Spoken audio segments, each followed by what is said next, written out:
The majority of you Israelite women out there are out of order. I'd like to start out by saying Barakatah Yahweh, Ba'ashem Yahushai, Ba'ashem Rakakwadash. Welcome to another live lesson. Pretty much the name of this one is most you Israelite women are out of order. Most you Israelite women are out of order. I should have put a comma there. And that is the case. See, the worst thing, to totally be honest with you, the worst thing you could do when you come into this knowledge is to teach your woman, you know. Now, you do have some sisters that will get it and receive it, you know, and keep it. But for the most part, most of these women are totally out of order. And they will not be obedient. They'll act like it at first. But eventually, when a moment arises, she's going to be the first one to shoot off her mouth, you know. And this is why, you know, when you notice when a lot of these women, they feel scorned or whatever the case is, the first thing they do is they try to teach the scriptures. And they'll try to go into scriptures in the Bible, talk about the prophetess this and the prophetess that, which they don't understand that scripture at all, period. But what it is a stepping stone for them to be able to push their bullshit. Let's call it what it is. To push their bullshit, you know? And that's exactly what it is. And this lesson is coming through the inspiration of this video that Elder Apostle Tahar did. The Most High allows us to have more than one wife. I watched this video earlier, and this thought came into my mind. I didn't do a video. Pretty much been out and about taking care of some stuff. And I just got back a little while ago.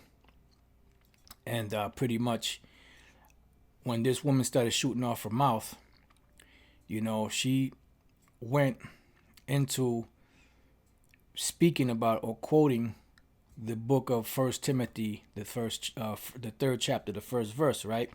Which says, "This is a true saying: if a man desire the office of a bishop, he desireth a good work.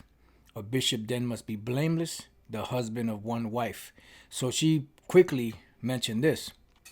And this is talking about a bishop, meaning someone who's watching over the church. You know, it was better for them to have one wife because a woman is a distraction, as we read in the book of 1 Corinthians, the 7th chapter. You know, and we're going to get, Lord's will, get that. Matter of fact, let's get it real quick. I don't want to deviate too much, but got to follow the spirit. 1 Corinthians 7, I believe that's 35th verse is what's popping in my head. So let's see. Wow, that's heavy. 1 Corinthians 7:35, "And this I speak for your own profit, not that I may cast a snare upon you, but for that which is comely, and that you may attend upon the Lord without distraction." Why? Because a woman is a distraction, you know. So if you have multiple women and you're supposed to be taking care of the flock, so to speak, you're not going to have time to take care of the flock and also take care of all these women that you have. That's why it says a bishop, which a bishop is one that's over the church, in charge of taking care of that church, making sure everything is running correctly. So it's better if he had one wife so that he could attend unto the Lord without distraction, as we read in 1 Corinthians, the 7th chapter. You know, because when you read up above that, it speaks about a woman, if she's married, cares about the things of her husband. A man, when he's married, cares about the things of his woman, you know. So that's why the Apostle Paul came to the conclusion that if you can receive this, you should all be like me, you know, meaning not have a woman, so that you could attend unto the Lord without these distractions, because he also says such shall have trouble in the flesh. So you're going to have that friction there, as that's just common. It's just a common thing, a common occurrence that happens when man and woman get together, you know, and they get comfortable around each other, you know, after the, you know, that puppy love or whatever the hell they call it. It kind of, you know, starts to dwindle a little bit. Then comes the bickering, arguing, and all of that, you know. So the Apostle Paul said, you know, you're gonna have trouble in the flesh, but I spare you, because I understand, you know, you burning, so deal with the woman, but you got to deal with the consequences that come with that. So she quoted this, that the bishop should be the husband of one wife. And immediately what I thought about was the second chapter. But so wait a minute, you mean to tell me you read this. You got a problem with men having more than one woman, Israelite men having more than one woman. You're saying that that came from Cain, and that's where the Israelites got it from, and that's straight bullshit, you know. And we could go into a whole host of scriptures on men of the Lord that had multiple women, concubines and everything, you know. So you mean to tell me you were able to key in on that and go to this because it you think it backs up what you're saying, but then a chapter prior to that, you totally missed that. Here it is, this woman is on here shooting her mouth, and you could look at her, you could see she's a demon. You know, this woman, the problem with these women, especially you Israelite women, you know, I'm not talking about all of you, but I'm talking about the majority of y'all. You know, you get a little knowledge of the scriptures, and then now all of a sudden you think you're going to be this big teach the man how it's done. It don't work like that. The Lord said that the flock of his pasture are men, not women. Women have their place, and as long as women stay in their place, they're good. We don't have a problem with them. But this is the problem. You get these women that want to become preachers and so-called prophetess, and that is not your job. All right? So why is it that you quoted that a bishop must be the husband of one wife, but the chapter previous to that, 1 Timothy 2:8, I will therefore that men pray everywhere, lifting up holy hands, without wrath and doubting. In like manner also that women adorn themselves in modest apparel, and shamefacedness and sobriety. Shamefacedness is it's like somebody has to beg you to look up so you can look a man in the eyes. That's shamefacedness. You women, a lot of you women out there, you will look a man dead in the eye and tell him that you'll kick his ass, you'll kick him in the balls, you do all kind of shit to him. Because these women are out of fucking order. And this comes through this goddamn feminism and this woman's lib bullshit. And this is why here at Great Millstone, we don't tolerate that bullshit. Because the Lord doesn't tolerate that. You know? And I could be wrong, but right now, some of them women that's on here, I'm out of here. He getting on the woman again. Here we go. You know, I'm out of here. Go watch Nate. Well, go watch Nate then. You know, it says, not with broidered hair or gold or pearls or costly array. Yeah, because women ain't supposed to be parading themselves around like that. Especially a woman that's married. Because what you're doing is when you're wearing these things, you're attracting attention to yourself from other men. When you're supposed to be attracting your attention solely to your husband. You know, you want to twerk, you want to wear your negligee, you want to walk around the house in panties or in the nude for your husband, that's perfectly fine. You know, that's where it's supposed to be done at. But when you're out and about, you're supposed to cover yourself. You ain't supposed to have the crack of your ass hanging out, titties, you know, nipples popping out, you know, and people looking at the contour of your body because the shit you got on so goddamn tight, you know. Other men lusting after you. That ain't supposed to be like that. That breeds adultery. And this is why a lot of adultery is rampant in the Jake community. Because of the same shit. And because there's no one there to give the right or wrong sense of something. You know, and when you do have someone that speaks against these women having all this power or speaks against Jake eating pork or lobsters and things of that nature, they scorn them. Because they're pretty much hard-headed, stiff-necked people that do not want to observe the way of the Lord. Only time they want to call on the Lord is when they get a blessing. Oh, the Lord is good to me. Or when they find themselves in a jam. Whether they found out they got cancer or some type of sickness or they're financially not doing well. That's when they want to find the Lord. That's when they want to start calling upon the Lord. All right, it says, but which becometh women professing godliness. And this is going to break down what it is to be godly, for a woman to be godly with good works. Let the woman learn in silence with all subjection. So you mean to tell me that this woman here, who so profoundly quoted this scripture that the bishop should be the husband of one wife, in the previous chapter missed that? Let the woman learn in what? Silence. Well, let's look up silence. Maybe silence means to speak whenever you feel like it, and then you keep quiet when you want to keep quiet. I don't know. Silence. Hasukia.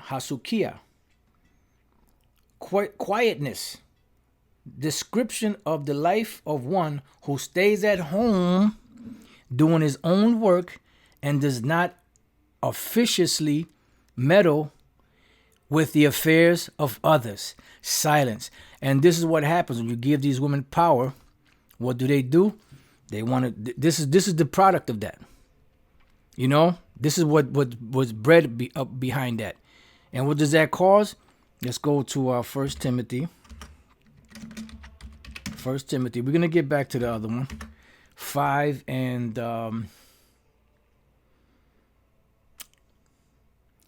let's start at the 11th verse. But the younger widows refuse. So this is dealing with the widows, the younger ones, that they should not take on, saying that they're going to serve the Lord if they're under the age of 60. It's just dealing with women in general. All right. But this is dealing with the actual widows, the young widows. Now, if you're a widow that you're 60 years or older, if you want to devote your life to the Lord, back then they would wash, they would lodge the saints, they would wash their feet, cook for them, do certain things, then that as long as you were over 60 or over, you good. Because by that time, a woman has control over herself, so to speak. But prior to that, women that are younger, they still have that itch. You got to keep it, 100. It says, for when they have begun to wax wanton, meaning what? Wanton means undisciplined. Against Yahushua, they will marry, meaning they're going to go and have sex. But here it is, you took an oath that you weren't going to serve the Lord, but now you get that itch, and now you want to get that itch scratched. So you're going to go to get with a man to take care of that itch, and then you turn your back on the Lord, when you should have waited till you were 60 years old to do that. This is what the Apostle Paul is saying. Having damnation because they have cast off their first faith, see? Because their mouth got them into something that they couldn't follow through with. All right? It says, and withal they learn to be idle, see?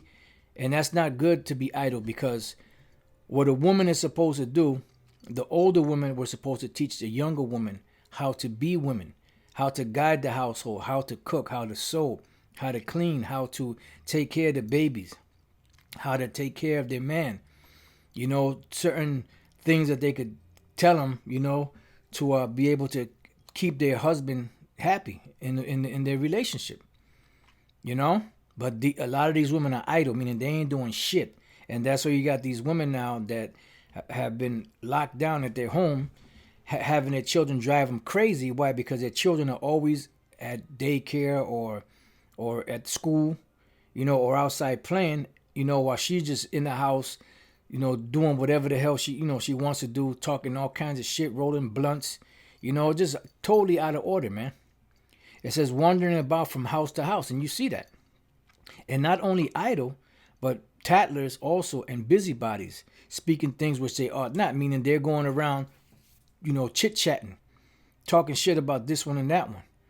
This is what the Apostle Paul said. I will therefore that the younger women marry, bear children, guide the house, give none occasion to the adversary to speak reproachfully. Is this woman doing that? No, she's not, because she's in here shooting her mouth. And this demon sounded that gives her that platform. Because he's a clown. And this is the reason why a lot of these women stay out of order. Because if men were to put their foot down, these women would get in order. All right. So it says, for some have already turned aside after Satan. So now let's go back to 1 Timothy 2 and 11. Let the woman learn in silence. Silence. Shut your pie hole. With all subjection. And the scriptures mean what they say. And the word subjection means to be under the rule. Under the rule of who? When you were born, you were under the rule of your father. That's where you took on your father's last name. And when you came of age, you got married to a man, normally supposed to be a man that your father would choose for you, that would be able to take care of you. You know, and then you would take on the husband's last name, and you will be under the rule of the husband, because it would be transferred from the rule of your father to the rule of your husband. So you got hupotaga, the act of subjecting, obedience, subjection. How many of these women you think are obedient? They'll be obedient. Oh, I'm obedient to my husband. Yeah, right. You know, now you do have some sisters that are trying the best they can. You know, I'm sure every once in a while they slip up, you know, because that's, you know, we're in the flesh. But for the most part, you know, you do have some sisters that do the best that they can. But these other women that call themselves Israelites, now I don't know if she calls herself an Israelite or not, but a lot of these women that call themselves Israelites that are in the quote unquote Israelite community, they're going totally off. Have women on the comment board cursing men out, talking shit to men. Even if the scripture you brought out was on point, that's not your job. That's not for you to do. But these women are out of order, and you have clowns like this and clowns in Israel that give them that liberty to shoot their lip off like that. And this is why it gets all bent, you know, all fucked up. You know, excuse my Swahili. So now let's go back and let's read that one more time. Let the woman learn in silence with all subjection. And it means what it says. But I suffer not a woman to teach. So what is this woman doing here? What is this woman doing here? She's teaching or trying to teach. Let's look up the word teach here. I suffer not a woman to teach. You have didasko, to teach, to hold discourse with others in order to instruct them. Deliver didactic discourses. So there's not that woman doing that, holding a discourse with others. All of these people here, holding a discourse with others in order to instruct them. Well, you know, it says in Timothy that the bishop must be the husband of one wife. So that whole thing about multiple wives, that goes back to Cain, you know, and to the devil, you know, that went back to Cain, you know, and that's where the Israelites got that from. Where the hell she got that from? I don't know where. The book of folly and wisdom, if that even makes any sense. It says to be a teacher, and that's what she's doing right here. She's being a teacher, and these simps here are just sitting there listening to her. Right? It says to discharge the office of a teacher, conduct oneself as a teacher, to teach one, to impart instruction, instill doctrine into one, the thing taught or enjoined, to explain or expound the thing, to teach one something. So all of them are good to hold discourse with others in order to instruct them. And that's what this woman is doing here. Now, we just read that the Apostle Paul, through the wisdom, knowledge, and understanding given to him by the Lord, but I suffer not a woman to teach, nor to usurp authority over the man, but to be in silence. Now, is that something that the Apostle Paul just came up with off the top of his head? No. Let's go from there to 1 Corinthians 11:3. But I would have you to know. What is he going back to? He's going back to the law. Let's go to the second verse. Now I praise you, brethren, that you remember me in all things and keep the ordinances as I deliver them to you. But I will have you to know, or have you know, that the head of every man is Yahushai, and the head of the woman is the man, and the head of Yahushai is the Most High. All right? There's one, let's see. Just bear with me 1 second.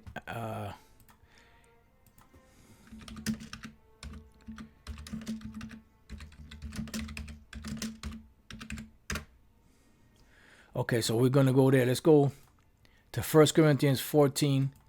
I already got it right here. 14:33. For the Most High is not the author of confusion. And what happens when women start shooting off their mouth? They cause confusion. You know, you brothers been out there many times. We go out there to speak. Whenever the woman come up and start shooting her lip, shooting her mouth, and you engage her, what happens? All type of madness and hell and shit goes on. You know, like y'all remember the Rasta Skank in the Slutty Minions? You know how she turned that whole corner upside down, and so much so that people on YouTube were watching that video. That thing went viral, and people were talking shit, cursing us out. We was in there cursing them out on the comment board. That's back when we was on the comment boards. You know, hard body like that. We don't waste our time like that no more. Every once in a while, you know, I'd say something here and there, but not like back in the days. You know, we used to live on the comment boards, and especially that video. You know. So it says, for the Most High is not the author of confusion, but of peace, as in all the churches of the saints. Let your women keep silence in the churches. And what is a church? The word church means to call out. So where one or more person is at, that's considered a church. Especially if Yahushua is there in the midst of them. Yahushua said, where 2 or 3 are gathered in my name, there am I in the midst. You know, so that's a congregation, a gathering, which this is a congregation here, a gathering. It says, for it is not permitted unto them to speak. So it's not permitted for them to speak. So you mean to tell me she missed that one too? This all-knowing individual here, she missed that one too? But I bet you if you bring that out, she'll go on a tirade. No, you know, Deborah, she was a judge. You know, and the prophet, man, it tells you that the reason why Deborah was a judge in Israel back then was because Israel was going off, man. The Most High caused that, you know, to happen. But a woman ain't supposed to take on that position. Now, when we read Hebrews 11 chapter, when the Apostle Paul was given creed and reverence to all the great men, you know, for their faith, when he spoke about Barak, he didn't mention Deborah at all. And she pretty much scorned Barak. Look, this ain't going to be for your honor, because the Lord's going to honor through a woman. You know? It says, but they are commanded to be under obedience as what? They are commanded to be under obedience as also saith the law. Now, where's that at? Let's go to the book of Genesis 3:16. Maybe this one, she missed this one too. Genesis 3:16. Unto the woman he said, I will greatly multiply thy sorrow and thy conception. In sorrow thou shalt bring forth children, and thy desire shall be to thy husband, and he shall rule over thee. So the law says that a man is going to rule over the woman, not the other way around. Because when we read back in Genesis, 1 Corinthians 11 chapter, it says, this is the 8th verse, for the man is not of the woman, but the woman of the man. Neither was the man created for the woman, but the woman for the man. See? So the woman is supposed to be in subjection to her husband, and that's what the Lord set up. So let's read this again. Let your women keep silence in the churches, for it is not permitted unto them to speak, but they are commanded to be under obedience, as also saith the law. And that's the bottom line. So all these women shooting their mouth, they ain't supposed to be doing that. And if they will learn anything, let them ask their husbands at home. For it is a shame for a woman to speak in the church. It's a shame. And what did the scripture say? A shameless woman shall be counted as a what? As a dog. A female dog is a bitch, because she has no shame. And you see that, you know, because they at one time back in the 80s and 90s, they were, you know, laugh at that, like, that's so cute, you know. But look at what it produced. Look at these women today, the way that they act, the way that they conduct themselves, the way that they carry themselves. They don't carry themselves as Israelite princesses. They carry themselves as just some degenerate sluts, man. And that's just the truth. But who did that? Esau. He's the one that pushed that out there. And then he took the man out of the house, because he knew that the man, you know, if a man was half a man, he would have some type of order in his house. This was a systematic thing that was done to all of the tribes, beginning from Judah all the way down to Issachar. All right. So now let's go to 2 Corinthians 11:3. But I fear, lest by any means, as the serpent beguiled Eve through his subtlety, so your mind should be corrupted from the simplicity that is in Yahushua. You know? So Eve was the one that was deceived. Let's go back to 1 Timothy 2:12 again. But I suffer not a woman to teach, nor to usurp authority over the man, but to be in silence. For Adam was first formed, then Eve. And Adam was not deceived. And no matter, there was this one woman, she just kept quoting, yeah, Adam went off. No, what the scripture said, Adam was not deceived. The woman was in the transgression. No, the Adam one. You shut the hell up. But this is just a woman that is in denial. She's cut off from reality. You know, she doesn't want to get right. She just wants to do whatever the hell she wants to do. And this is why you have the product that you have today. These big, loud mouth shooting their lip women. Because if you really did read, you would have known, well, you know what? It's not my place to say anything because, you know, I'm commanded to be under obedience and be quiet. In silence. I ain't supposed to be teaching. And this is nothing but a platform for her to teach. It says, but the woman being deceived was in the transgression. So who was in the transgression? The woman. She was the one that was deceived. That's why she brought it to Adam and made Adam go off. But the first one that went off, the first one that was in the transgression was the woman, because the woman is the weaker vessel. And that's how Satan knew that man in the garden knew how to manipulate her, because he knew that she was the weaker vessel. Notwithstanding, she shall be saved in childbearing if they continue in faith and charity and holiness and with sobriety. You know, and that's just the simplicity of it. You know, that's beautiful. The brother Nawad Sirach 26:14. A silent and loving woman is a gift of the Lord, and there is nothing so much worth as a mind well instructed. Yeah, because when a man comes home from a hard day work, especially Jake, man, beginning from the Judite man down, the last thing they want to do is come home to some loudmouth dragon, man. You know, you want to come home and just relax, maybe have you a couple of drinks or something, some good food, you know, and if you're in the mood, you know, some good sex.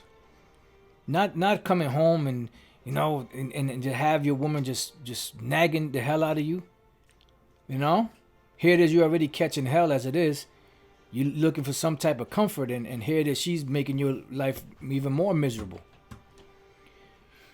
All right, so now, just going to get a couple more precepts. Matter of fact, since I mentioned, Spirit had me mention it, let's go real quick to Titus, the 2nd chapter. And women don't, you know, these Israelite women, they want to be out there in the forefront teaching. That's not your job. That is not your job. This is your job. 2 Timothy 2:3. The aged women likewise. So if you're an older woman, this is what your job is, that they be in behavior as becometh holiness, which we read in the scriptures. You're supposed to be dressed in modest apparel. You ain't supposed to be shooting off your lip. You ain't supposed to be trying to teach nobody. The only people you're supposed to be teaching is other women and the children. It says, not false accusers, not given too much wine, teachers of good things. And what are the good things that they're supposed to be teaching? The things of the scriptures.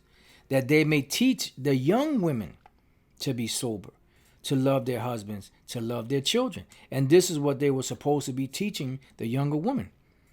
So you want to teach, you have that spirit that you want to teach the younger woman. Teach the children how to behave and how to conduct themselves. Not getting on a platform like this, shooting your mouth among all these other men. It says to be discreet. And this is not discretion. This woman, what she's doing, that's not discretion. She's just totally out of order. And you could see, you could look at her whole demeanor. You could see them demons popping and oozing off of her. And you can't tell her that she's wrong. And she's dead wrong. But she ain't trying to hear that. It says to be discreet, chaste. And a lot of these women are not chaste, you know. It says keepers at home. And a lot of these women do not stay home. Now, granted, in today's world, man and woman both have to work, so a woman does have to go out. Doesn't mean you just stay in a home quarantine the whole time, because even when you read Proverbs, the 31st chapter, the woman, she will go out in the cold. She will go get, groceries and get certain things, get certain things done for the household. In today's society, unfortunately, man and woman both have to work. And that's where a lot of these adulteries take place. It as a job site. These women get friendly with the dudes there, and eventually, before you know it, they're in the back room. He laying her out, and here she's married, or she's coming over his crib, or whatever the case is. That breeds a lot of adultery. But like I said, you have to work. Because one income a lot of times isn't enough for a household. It says, keepers at home good, obedient to their own husbands, that the word of the Most High be not blasphemed. And a lot of these women, see, this woman here, she's blaspheming the word of the Lord, because she's out here shooting her mouth when the Lord commanded her to be in silence and obedience and subjection. And she just yap, yap, yap, yap, yap, yap, yap, yap, yap, yap, yap, yap. And like I said, what she quoted was this, and the chapter previous to this commands her to be quiet, to be under obedience, in the second chapter of Timothy. But she conveniently missed that. 1 Corinthians 14, and all throughout the scriptures, it says that they're supposed to be in obedience. And that's why the worst women, I don't know, like Apostle Tar said, I don't know if she's a Christian or if she's an Israelite. She's an Israelite. I don't know what it is, but the bottom line is most you Israelite women are out of order. Point blank, period. You shooting your mouth when you ain't supposed to be shooting your mouth. And you're not going to follow what the scriptures say, a lot of you, because you want to do your own thing, because this society gave you too much power. And that's the problem. And this is the reason why Eve was deceived, because she wanted that power. Because she said when she saw that it was good for that, you become like gods, know good and evil. That's that power, and that's why she was allured to it. And what happened? She fell and gave it to Adam, and he fell for following behind her. And we read that the woman is one in the transgression. So I'm gonna leave it there, because pretty much the point was made. Most of you Israelite women out there are out of order, but you sisters that's, doing the best you can, just keep on doing what you've been doing. This isn't to all the women out there, but it's to the majority of them, especially you ones that call yourself Israelites, because you are the ones that be the most out of order when you're supposed to be the ones that be in the most order. A lot of you, not all of you. So with that, I pray that your brothers have been edified. To the next time I say shalom.